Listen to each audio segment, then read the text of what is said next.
Today we're going to talk about air barriers, fully aligned air barriers and air sealing. Fantastically fun topic. So let's get into it. For those of you who are not familiar with GoToWebinar, I'm just going to buzz through this real quick. I think that arrow is actually red now to minimize and expand the area. If you're using the phone, you can dial in that way. I think most of you are probably familiar with this. So I'm going to buzz through this pretty quickly. Speakers. Questions. We will be monitoring questions. I encourage you to ask them, or you can raise your hand using the little raise your hand button. Okay, this webinar is being recorded. This slide is mostly here to remind me to hit the record button, which I just did. All right, so this is the second in our installments of our webinar series for this year. The next one is the next one is mechanical ventilation, which Mike Arblaster will be delivering. So feel free to sign up for those, and then we got thermal bridging, duct installation, and water managed roofs and walls. So what we're going to be talking about today, first we're going to talk a little bit about how heat moves. Then we're going to talk a little bit about what is a fully aligned air barrier and why do we need one. We're going to go over some pictures of some ENERGY STAR required air barrier alignment items and go through kind of what to do and what not to do. We're going to talk a little bit about communicating the benefits of air barriers to buyers, to people who are looking at a new home and may not really understand what a fully aligned air barrier is. So we'll talk about that a little bit, and then we're going to quickly review the FirstEnergy Incentive Program and some of the ENERGY STAR marketing resources. So how does heat move? The little quote at the bottom there is from Lord Kelvin, who was a very smart guy. But it's basically the concept of entropy, which is the degradation of matter and energy in the universe to an ultimate state of inert uniformity. Basically what that means is, as long as there is a place in the universe where there is a higher concentration of heat or energy than there is in other places, there will be movement of heat. So how does heat move?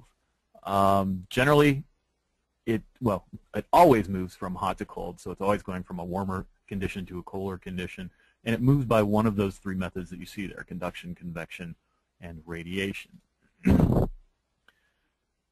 When we're talking about a building envelope, it's most effective to control heat loss in the order that I have them listed here. So convection is the first thing that we want to stop, and that's heat movement in a fluid, which is a liquid or a gas like air, at a non-uniform temperature owing to the variation of its density and the action of gravity. Basically what that means is, in our picture here, we have heat coming out of the stove that's warming the air around it. That air becomes less dense and therefore buoyant, and it kind of moves up. Gravity pulls the more dense air down, and the warmer air rises, heating our little furry friend up there on the shelf. Conduction is transmission through or by means of a conductor. So we have hot metal here at the stove. It is in contact with the kettle. The kettle is in contact with the water inside, so that heat is being transferred by conduction. And it's important to note that things need to touch for conduction to occur. Radiation, the process of emitting radiant energy in the forms of waves or particles. So our fancy gentleman over here reading his paper is nice and comfy because he's receiving radiant heat from that stove. It's coming out in waves, and the thing to remember about radiation is that it occurs in all directions. It doesn't just go up. It can go down just as easily because it's the transfer of waves or particles. So because convection is so important to know about in a building, at least, and the reason for the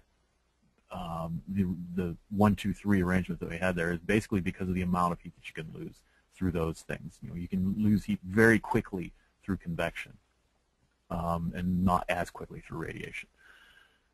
So what drives air movement? Of course, you need a pressure difference, and you need a pathway, so some kind of a hole. Pressure difference can be caused by the natural stack effect that occurs within a home. Just the fact, again, that hot air rises, it becomes buoyant, and that creates higher pressures at the bottom, higher pressures at the top, lower pressures at the bottom, and that's sort of the chimney or stack effect. But that can also be caused by unbalanced HVAC systems or leaky ducts. So down at the bottom here you have a situation that I do see quite often, especially here in Ohio, where you've got an air handling unit in the basement. They've gone through the trouble to seal the supply ducts really tightly because they want to make sure that that air that they're paying to condition gets to where it's going. But then they'll leave the return system is just kind of panned and not really sealed very well. There's big holes in it. And what happens there is, say you're introducing maybe 80 CFM into a bedroom, but when it's pulling air, that air handler, the pressure difference is highest right at the unit, so it's going to pull through all those holes in the basement sort of first, because they're going to be under higher pressure. And so what you're doing is you're pulling air out of the basement in a higher proportion than you normally would, and you're creating a situation where you have, again, low pressure in the basement, higher pressure up. You're introducing maybe 80 CFM into a room and only taking 60 CFM out of it because of all the leaks that you have here. And if you look at that, that's the same situation that you have up here in terms of pressure. So what you can think of is that all of those arrows are getting bigger when you have this kind of a duct situation. The pressures get worse because they're being added to by this unbalanced HVAC system. So then the next thing you need, obviously, other than a pressure difference, is a pathway. You need some kind of a hole, either in the envelope, which would cause heat by convection to leak through your envelope, which is not good. But you can also have holes between spaces, sort of in the floor area, which would let this stack effect happen more easily. So we want to seal up all of those. But that's the good thing to know, is because you need to have both of these things, we can slow down convection by eliminating one of these. The more holes we can patch, the less convection we'll have. So what is a fully aligned air barrier, and why do we need one? I was on a webinar yesterday, actually, by Dr. James Wells, who works for Tremco, but he had a nice little quote in there that I thought I'd put in there. Uncontrolled air movement is a problem, not a solution. So when we talk about walls that need to breathe, it's not really the case, because most of the moisture problems that happen inside walls, that moisture is getting into the wall because it's being carried there by air. There's a lot less water getting into your walls by diffusion through a material than there is by it just being carried through there by air. So I thought that was a nice thing to point out, that that air movement through the walls, if we stop that, we're actually helping things. It's not a problem to stop that. So what is a fully aligned air barrier? A fully aligned air barrier is a situation where the insulation or thermal boundary and the air barrier, the pressure boundary, are physically touching and working together. It's kind of a, it's a situation where everything works together. There's a synergy between the two systems. So why is that important? And the fact is that most building insulation is better at slowing conduction than it is at slowing convection. And that is, if you think about fiberglass, especially those insulations that kind of rely on air pockets between the material, like fiberglass, they're good at slowing conduction. That is, again, the heat flow through a material, and not so good at slowing convection. The heat that is carried with air, they kind of let that air flow right through them. They're kind of like filters in that way. Versus an air barrier, which is generally good at slowing convection but not conduction. So it stops that air going through it, hence the term air barrier, but heat can still be lost through the material by conduction. It just, the energy passes right through it and is carried through it. So when you have an aligned air barrier where the insulation and air barrier are touching, and they're physically working together, you sort of have this 1 + 1 = 3 effect, where both of them used together are better than either one of them separately. So it stops both conduction and convection, or slows it down. Doesn't completely stop it, but that situation is better than having either of them alone. So the third type we talked about was radiation, And again, because humans are warm creatures, we're warm-blooded people. When we are next to or close to cold surfaces, we radiate heat out to that surface. Our uncomfortable guy here on the left is radiating a lot of heat to that cold surface because heat always wants to equalize itself. So when we're close to warmer surfaces, we radiate less heat to that surface and we're more comfortable. And that's one of the reasons why, even though, if you look at the air temperature in the room, in both of these it's 72 degrees, but this guy's uncomfortable because he's standing next to a cold surface. This guy is happy and dancing because he's standing next to a warm surface. So he's more comfortable. And that's part of the reason that radiant floors work so well. They're comfortable heat. You're not radiating energy out into that floor.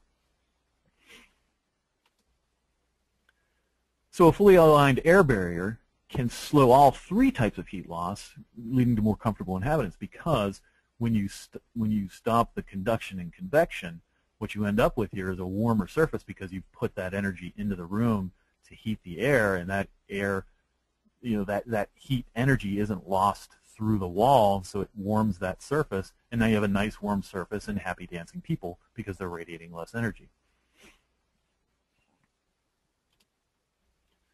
So what happens when air barrier alignment is off?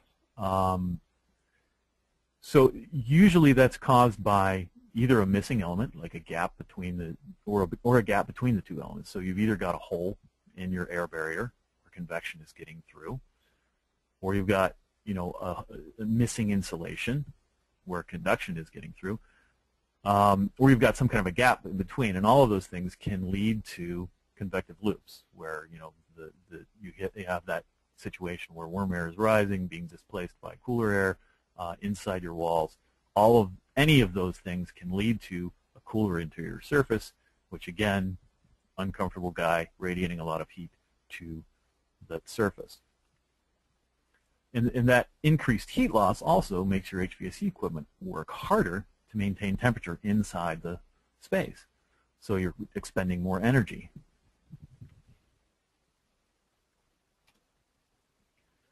So we're going to buzz through some pictures here of some required ENERGY STAR air barrier alignment items. Also this section is also known as, we are all from Missouri, the Show Me State.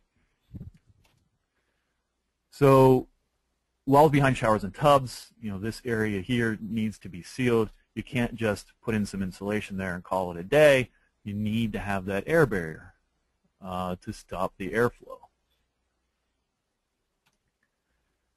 Same with behind fireplaces. Again, no barrier, barrier. We want to stop both convection and conduction, and therefore radiation. And this barrier can be lots of different things. In the last one we saw some, the thermopan. This looks like drywall. Anything that works to stop air will work. When you're in a situation like this, you want to make sure that it can withstand the temperature, obviously. Attic knee walls. So that sort of space, when you have got an attic behind and the knee wall that comes up, you want to make sure that that's got fully aligned air barrier. You don't want this thing on the left where the lack of air barrier also allowed the insulation to sort of fall away. And again, we know that insulation, especially in a vertical situation, insulation works best when it's surrounded on every side by some kind of air barrier, right? So you can't lose heat and get that.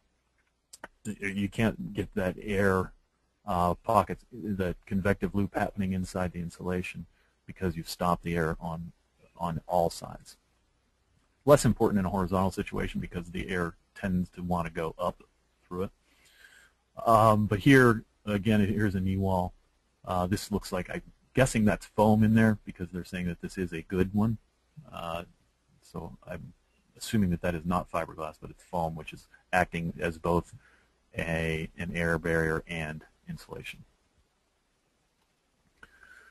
Skylights, it's another one to think about. On the left, there's no air barrier there. On the right, they've got some rigid board and some plywood acting, and they've also sealed it. So pretty good air barrier there. Wall adjoining porch roofs. Again, if you stop that sheathing and just kind of continue it out along the framing, then you've got a big gap here where air can flow freely through the wall and into the wall. Whereas if you continue the sheathing down and attach the framing and then the sheathing for the porch on the other side of it, then you've stopped that flow. So again, I think you actually need something here, not just daylight through it. And here they've done it. So here's the porch framing, and they've put some Tyvek, and the sheathing is behind there. So good air barrier. Walls adjoining porch roofs again. So here's I-joists where they've put something in there. They just put another I-joist, but they didn't seal the gaps, where the web is. And here they've done a good job of going ahead and sealing that. I'm guessing that this is actually the same house, and this is just before they sealed it, and this is after. But that's okay. Staircase walls. That's another one that Energy Star wants us to make sure that we don't forget. That's why we have checklists, so we don't forget things. So here we've got the cellulose sort of just there with no air barrier underneath it. And here we put some thermoplan under the stairs. Rim joists and band joists adjoining conditioned spaces. So against the garage, here we've just got this open path between the garage and the interior floor cavity, which is not good. And here we've sealed it up, although we've got big holes everywhere else. But I'm assuming they're going to fix that. So here's one that is sort of up for some amount of debate. But this is inside stapling, so they've stapled it to the face of the bats, or to this face of the 2x4, leaving a gap there. And so you've got the possibility of, convective loops again forming in that little space right next to the 2x4. And here they haven't done that; they've just installed it sort of, on the interior face of the stud.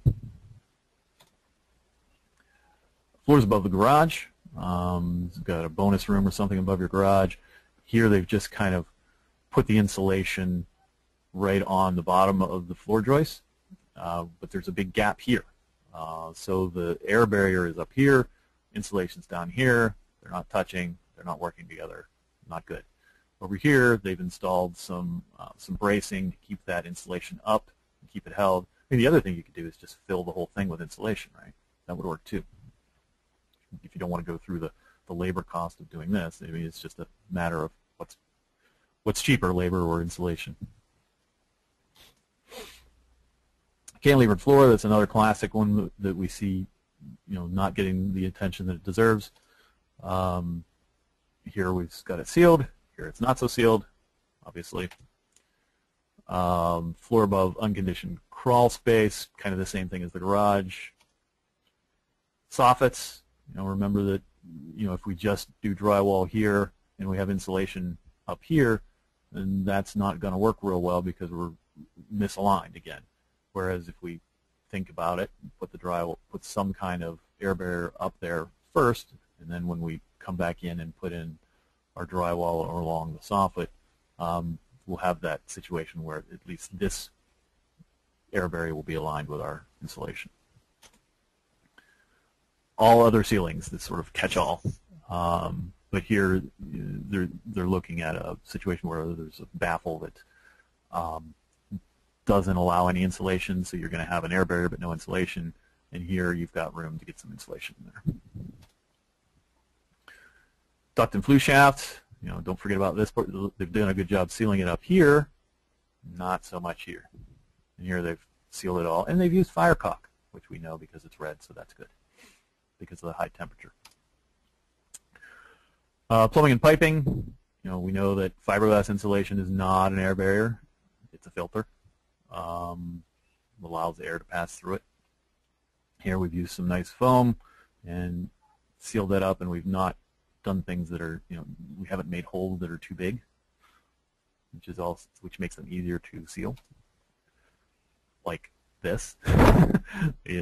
Something tells me that hole is a little bit bigger than it needs to be for just a piece of Romex, but hey, who am I? Again, over here on the right, we've got nice small penetration, small holes with wires coming through them, and then we've sealed it up well. This fan's going to be kind of tough to seal, so you need to patch that with something.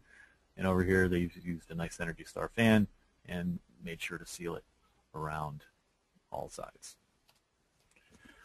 Recessed lighting is a big one, especially because they're in the ceiling where the pressure is the highest. So any hole there is going to get more movement through it than one on a horizontal or one on a vertical surface. They've done a nice job sealing it around outside here, but I think that's daylight coming right through there. So you're going to get a lot of flow through there. And because there's no gasket around the thing, that it's going to flow right from the drywall through that hole and not be good. So we either use something that's got a gasket, or we can build a nice little box, although that would be tough to do in this situation because you get framing around it. But build a little box out of rigid and pop it over there and seal it would work too. Welcome to GoToWebinar. Welcome to GoToWebinar. Webinars made easy. They've sealed it because this is the blue picture, and that's good. So I'm going to take their word for it. Over here we've got another sort of before and after situation where you've got the top portion of the wall. What we're looking at here, we're in the attic and we're looking down. This is a partition that's below us. Here there's no ceiling, and here they've gone through and sealed that with some foam. Around doors and windows, again, fibrous insulation is not an air barrier, but minimally expanding foam is good. This is a multifamily building. We're sort of looking up between a shaft wall here. So you're standing right next to the shaft wall looking up. Obviously there's a gap here. Here they've put some looks like double layer of gypboard there to help stop the air. And I would rather see them seal that with some foam too.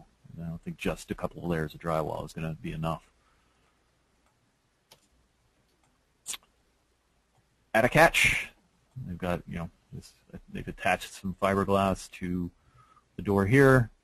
I guess I'd rather see that done with rigid, but I guess that sort of works too. Here, no insulation, so you're missing that portion of the aligned air barrier and thermal barrier.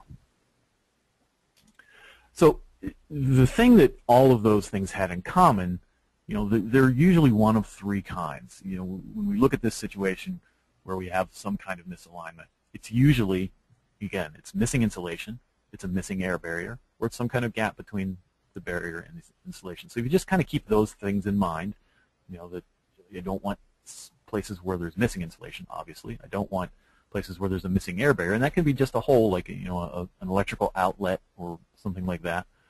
So we want to make sure that when there's an electrical outlet, we go around it and continue our barrier around that outlet. And then gaps between the air barrier installations. So we want to make sure that they're touching and working together so that we don't have cold surfaces, uncomfortable people, and mechanical equipment that's working harder than it has to.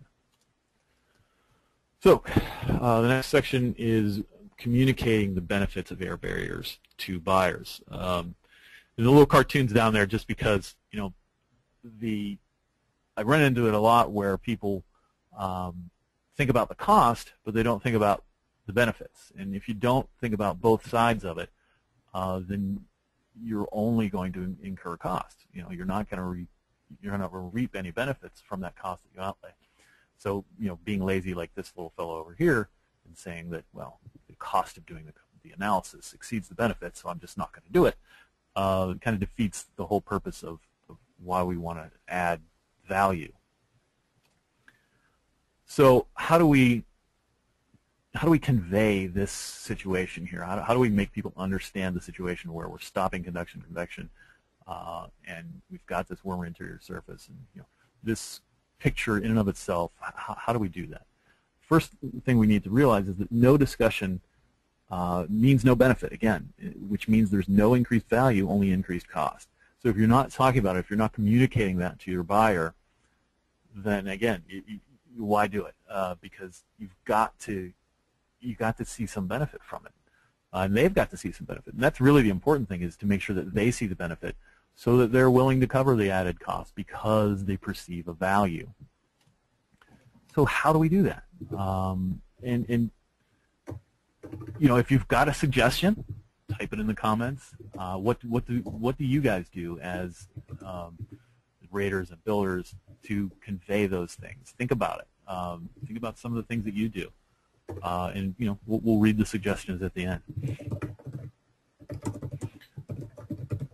So this is me at the home show, trying to do just that, explain the benefits of not only air barrier alignment, but a lot of other things. But the first thing you need to do is know your audience. You need to ask questions about their existing home. Understanding the building science will then help you explain why the new home that you're going to build for them is going to be more comfortable than the existing home that they have that has drafts and all that kind of good stuff. Or the home that you're going to build is better than the home down the street that somebody else built that didn't pay attention to these kinds of things. And the thing to note about this is this is a comfort issue. So when you talk about air sealing, that combination of words, that phrase, kind of has a connotation of that's been ruined, I guess. Back when we made buildings quote unquote too tight, which meant that we weren't providing mechanical ventilation, and we had the sick building syndrome, all that kind of stuff. So that air sealing phrase got a little bit of a bad name. But draft stopping is something that people can identify with. People generally don't like drafts in their homes. So that's generally the term that I would prefer most people use. It's just again, it's wording. Also, the use of props is, it's paramount. These little, the reason I've got this picture over here, these are just two wall sections that we had at the home show. This is me, by the way, in case any of you haven't met me. Not a very flattering picture, but it's me anyway. But all these is just two wall mock-ups, which I would encourage everybody to have in their model home or somewhere where they can show people and have labels on there that show the things that you're doing versus the stuff that is just code or what sort of standard practice wall is. Show that you've sealed all of your outlets and that most people don't do that. Show that when you want to run a wire through, you're either cutting the insulation or you're somehow making sure that that's not compressed, and that whole cavity is full even when there are obstructions in there. Show that you've sealed, the sill plate and all of the things that you're doing. Whatever you're doing that makes your home more efficient. If it's behind a piece of drywall, most people can't see it. But if you put a nice little piece out there that doesn't cost much, I built these in a weekend out of scraps. It's an invaluable tool. And again, the labels are nice because. Welcome to GoToWebinar. Webinars made easy. Excessive air infiltration causes humidity issues. So when things are too dry in the winter, or you're uncomfortable in the summer, just feel sticky and muggy, that's probably an air infiltration problem. It's either that or you've got some HVAC issues. But generally, it's more of an air infiltration problem because that air carries with it the moisture either out of the house or into the house. Also, people don't like ice dams and they don't like icicles, and that's primarily a draft stopping. Welcome to GoToWebinar. Webinars made easy. We don't need to have heated gutters because we've actually solved the problem, not the symptom. That's something that also resonates with people. Certification and air barrier alignment. So, certification again is not to be underestimated. Use the Energy Star materials. Use the fact that you're getting these things third-party tested to impart that confidence that you've done something other people aren't, and you've had somebody come in and check it, and all of that stuff is again imparting a feeling of confidence that people can trust what you're doing. use the checklist as a sales tool, I would print those checklists out on really heavy paper and plop them down on the desk as, here's proof. This is what I have done to make sure that my home is more energy efficient. And I've had somebody come in and they've checked all of these items to make sure that they were done correctly. And this is, the other thing I would say is that this checklist represents the EPA's idea of what is the best, best practices for home construction. You've got that government organization sort of backing it up, so use it. And don't forget about the marketing tools available through both Energy Star and the FirstEnergy programs. We've got builder signage that will help you explain what's going on behind the walls, why this particular item, whatever it is more efficient or it causes more comfort than the alternative. And there's a lot of stuff available. This brochure over here, the Better is Better brochure, I like to tell people, it's a great little piece. It's not that long, but it's got a lot of good information in it. It's great to just sit down and flip through with the buyer and let them know about the benefits. It's very oriented that way. It talks about things that buyers can relate to. So how do you get this stuff? First, obviously, become an Energy Star partner. That lets you build Energy Star buildings. And then you order them just through their marketing, the marketing page. And again, this particular one, they'll give you, I think, 250 of them. You don't even have to pay shipping. Just ask them for it. We'll have links to this stuff. Again, we'll send this out so you can just kind of click on these things. And also, one of the other things that they just started doing here recently is they have these co-brandable brochures, meaning that you can put your logo on some of this information. And it's well prepared.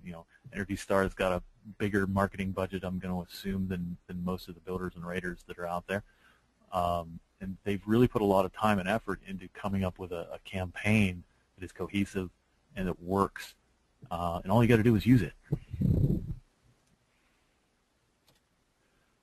So again, the complete thermal enclosure system. These are just some of the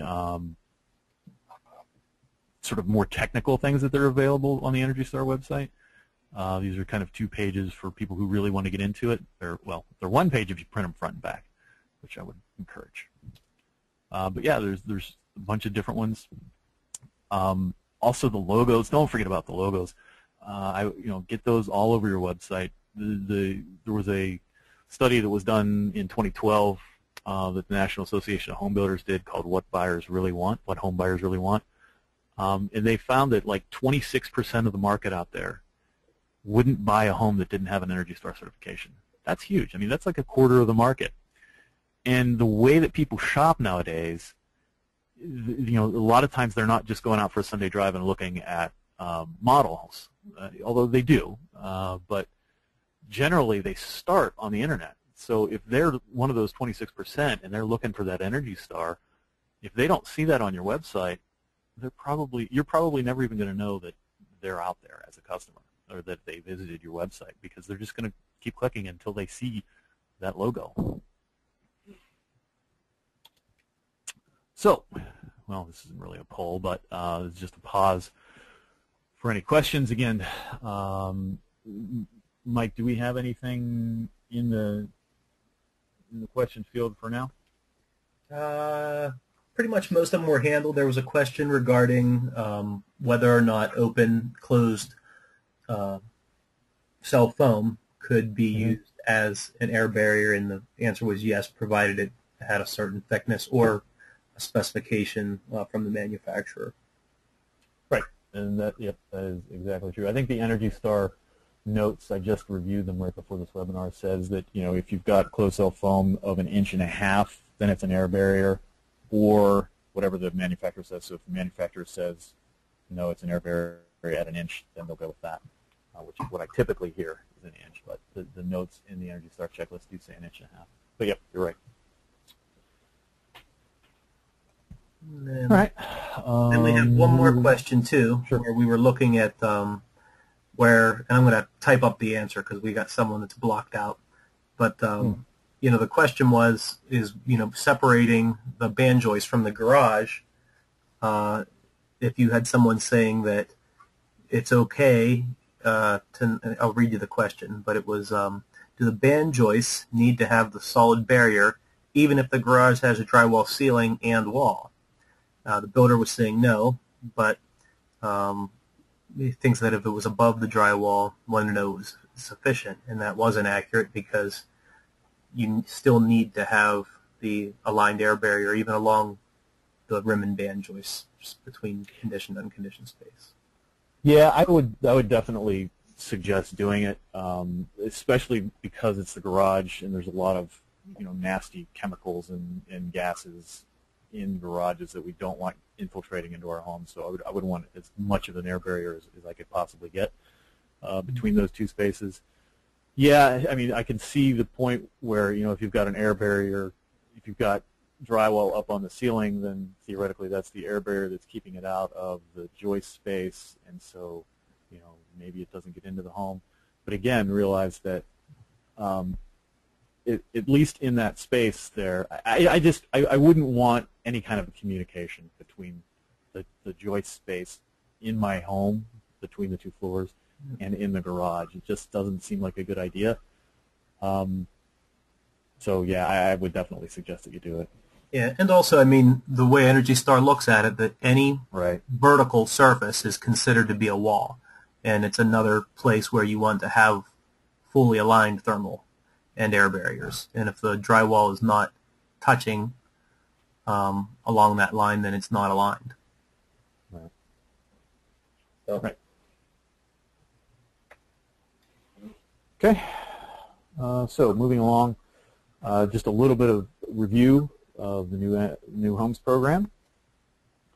So for those of you who don't know, this happens in both Pennsylvania and Ohio in the FirstEnergy territories. There are incentives available for Energy Star construction that are basically what we see here: $400 a unit plus 10 cents a kilowatt hour. So the more efficient the home, the more your incentive. Eligibility, of course, it has to be located in the service area and actually has to be serviced by one of the FirstEnergy utilities. So Ohio Edison, Toledo Edison, the Illuminating Company, West Penn Power, Med, and what's the other one?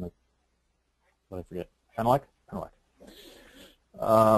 So one of those seven, and you're good. As far as the C of O dates, certificate of occupancy date, we're looking at, for all of the Ohio territories, March 23rd, 2011. Anything that's Energy Star certified that has a C of O date after that is potentially eligible. Med-Ed, Penelec, and Penn Power, you're looking at October 28th, 2009, so we can go all the way back to that. West Penn Power, we're looking at June 1st of last year.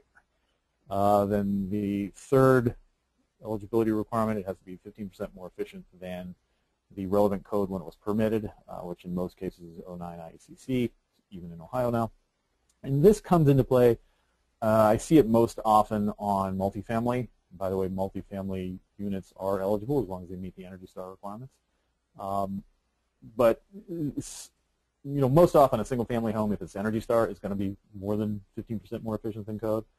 I have seen multifamily units, just because they're smaller and some of the other things that are unique about multifamily, where they are Energy Star but don't quite meet the 15% requirement. So it's just something to keep in mind. And of course, the last thing is Energy Star certification, and that's the big one, the one that's obviously most difficult to achieve. So we've done a real quick analysis of some of the homes that have come through the program. Of course, hopefully we all recognize some semblance of the HERS scale down here, where a standard new home is about 100 on the scale. Energy Star, of course, every home is different and every home's got its own score, but usually Energy Star comes in somewhere around an 80. We have had a couple of DOE Challenge homes come through. They tend to hover around the 50 on the HERS score. Now there's, again, realize that it's not just HERS score based. It's like, it's like, well, I've got a HERS score less than 50, then I'm a challenge home. No, there's some other things that you need to meet. Obviously, there's a checklist associated with those as well. So, it's not just the HERS score, but this is the HERS score that we generally see from that kind of a home. And then passive house, somewhere around the 20 range, so getting closer and closer to the net zero home. And the incentives that are associated with some of these, for this sort of just barely getting by Energy Star, what we see is somewhere around $550 to $600. Challenge home, you're getting into almost $800 range, and passive house, if you've got a passive house certification, you're probably looking at an incentive well over $1,000. Again, there's no cap, so the more efficient you make the home, the more your incentive is going to be, based on that 10 cents per kilowatt hour. And again, it's kilowatt hour based for the FirstEnergy programs because it's an electric utility. So gas savings are great, but they're not going to get you any more money in terms of incentive.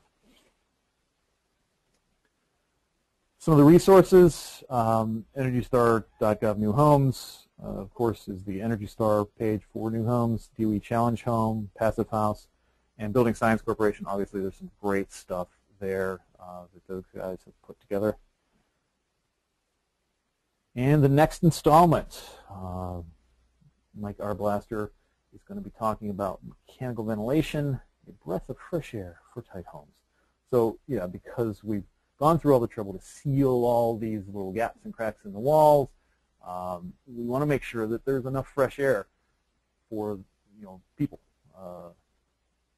We tend to need oxygen and fresh air and that kind of stuff. So we want to make sure that we get it inside in a controlled way where we know where it's coming from and where it's going to and how it's getting in and how much it's getting in and all that kind of good stuff. So Mike's going to teach us all about that in 2 months, right, Mike? Yep, that's right. Coming up in a few months. I had myself muted. Hey, Rob, there was a question that came in just briefly to ask about, how can we talk about selling and marketing Energy Star versus just HERS testing alone? And I was going to see if you could just make a couple comments there real quick. Sure. Yeah, I mean, the thing that I would say is most prominent as a difference between just a HERS score and Energy Star is the actual checklists themselves. The fact that someone has gone through the trouble to go over those almost 200 items and verify them, that check off each one that it was done correctly. Again, the EPA's best practices for home construction kind of thing. So there's that, and then the other thing I would say is just the marketing materials. Those have a great amount of value. I mean, the Energy Star logo itself is recognized by something like 87% of the public. And not only is it recognized, but people associate that with quality and energy efficiency. So by connecting your product to that, you're getting that added exposure of that whole brand recognition, that icon that people recognize and they see it and they go, oh yeah, Energy Star, that's quality, that's energy efficiency, and this home is Energy Star. I didn't know that. I didn't realize that a home itself, it's not just dishwashers and refrigerators and televisions and computers that get the Energy Star logo, but an entire home can get the Energy Star. I think that's a pretty powerful thing. And again, all the marketing help, take advantage of that marketing budget that the EPA has to put all this stuff together. And they've really done a good job. It's there. Use it. And not only that, but if you are doing it, again, make sure that you have that discussion. Again, no discussion equals no benefit. So if you're going to the trouble to build Energy Star, use those logos. Put them on your website. Use the co-brandable brochures. Use as much of that marketing material as you can. Again, you want to associate your product with that well-recognized logo that already has behind it this legacy of quality and energy efficiency and all that good stuff that people already trust.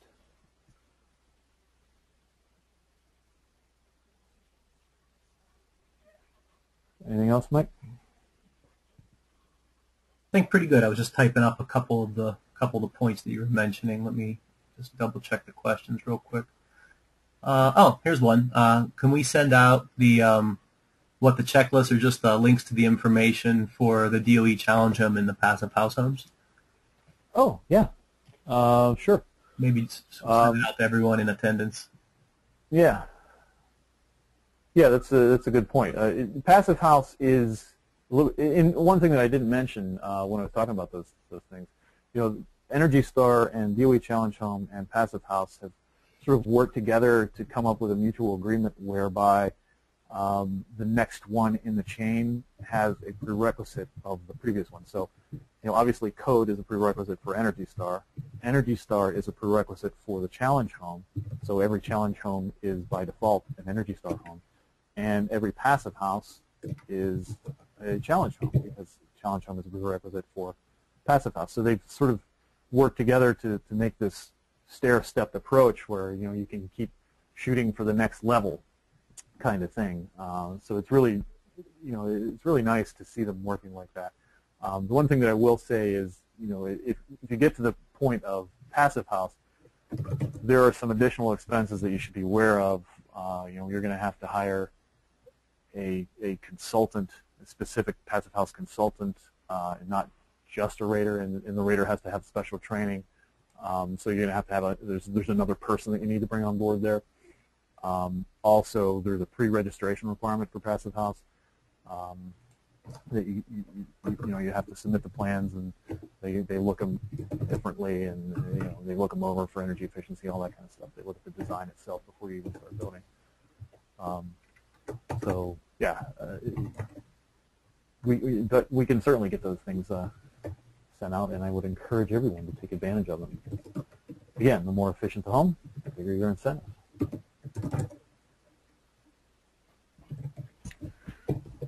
All right. Anything else?